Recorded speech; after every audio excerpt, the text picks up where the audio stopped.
Jai Sai Ram, Sri Sai Satcharitra Chapter 5 Part 3 Wrestling Bout with Moidin Tamboli and Change in Life. To return to other stories of Baba, there was a wrestler in Shredi by name Moidin Tamboli.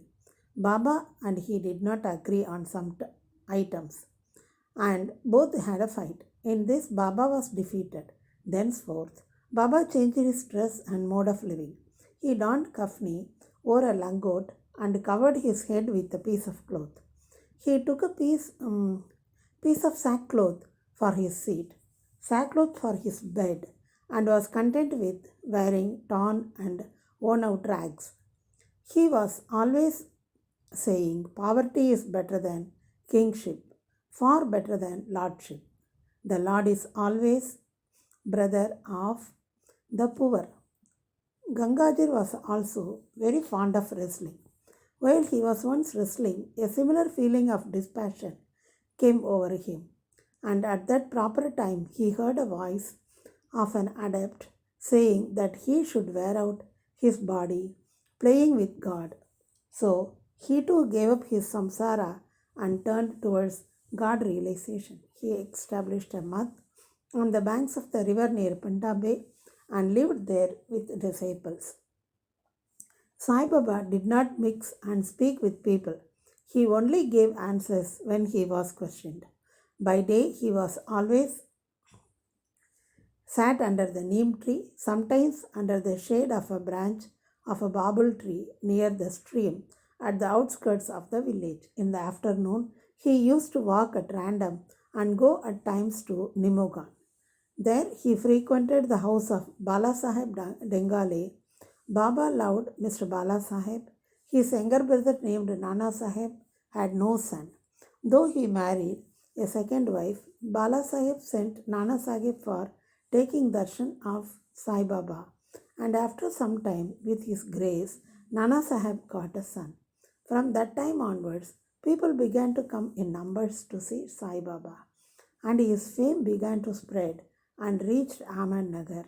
From thence, Nana Saheb Chandorkar and Keshav Chidambar and many others began to come to Shirdi.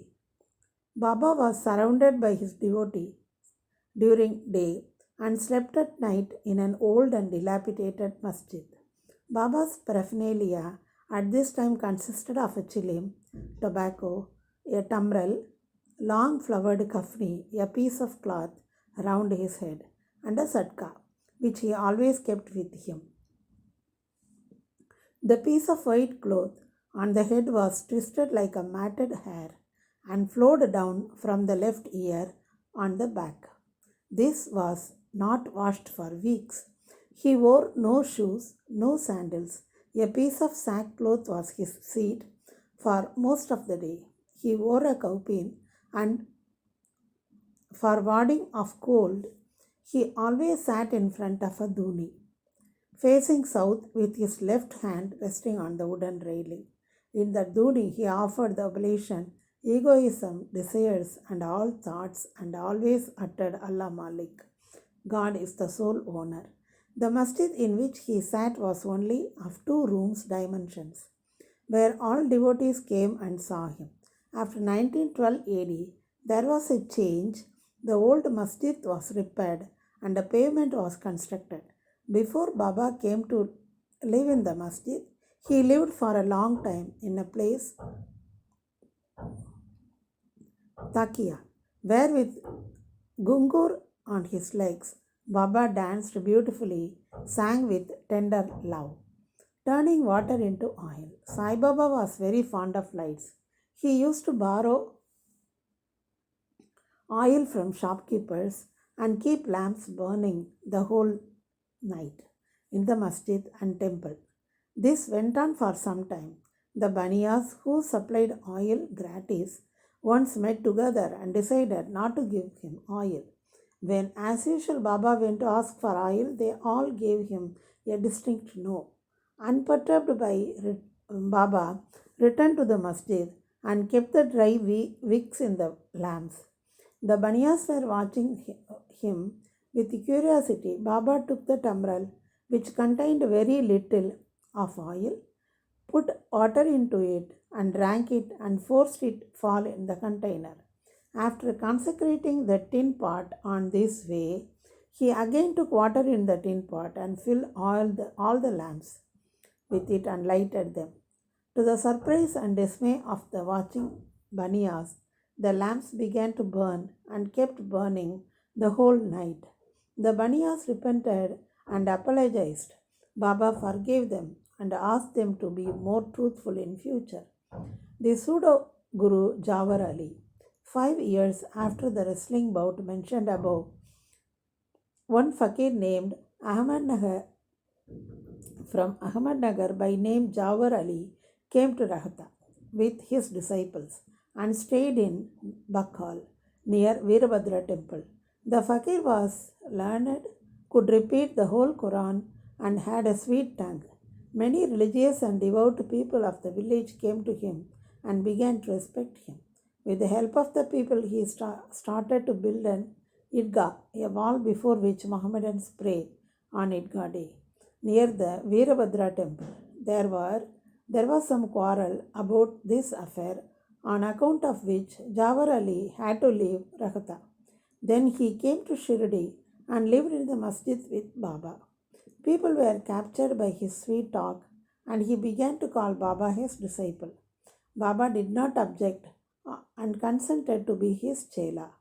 Then both Guru and chela decided to return to Raghata and lived there. The Guru never knew his disciple's worth, but the disciple knew the defects of his Guru. Still, he never disrespected him, observing carefully his duties. He even served the master in various ways. They used to come to Shirdi off and on, but their main stay was in Raghata. The loving devotees of Baba in Shirdi did not like that Baba should stay away from them in Raghata. So they went in a deputation to bring Baba back to Shirdi. When they met Baba near the Idgah and told the purpose for which they came, Baba said to them that the fakir was an ill-tempered fellow. He would not leave him, and that they should better return to Shirdi without him. Before the fakir returned, while they were thus talking, the fakir returned and was very angry with them for trying to take away his disciple. There was some discussion and altercation, and it was finally decided that both Guru and Chela should return to Shirdi. And so they returned and lived in Shirdi. But after a few days, the Guru was tested by Devidas and was found wanting. 12 years before Baba arrived in Shirdi with the marriage party, this Devidas, aged about 10 or 11, came to Shirdi and lived in the Maruti temple. Devidas had fine features and brilliant eyes, and he was dispassion incarnate and a jnani. Many persons, namely Tatya Kote,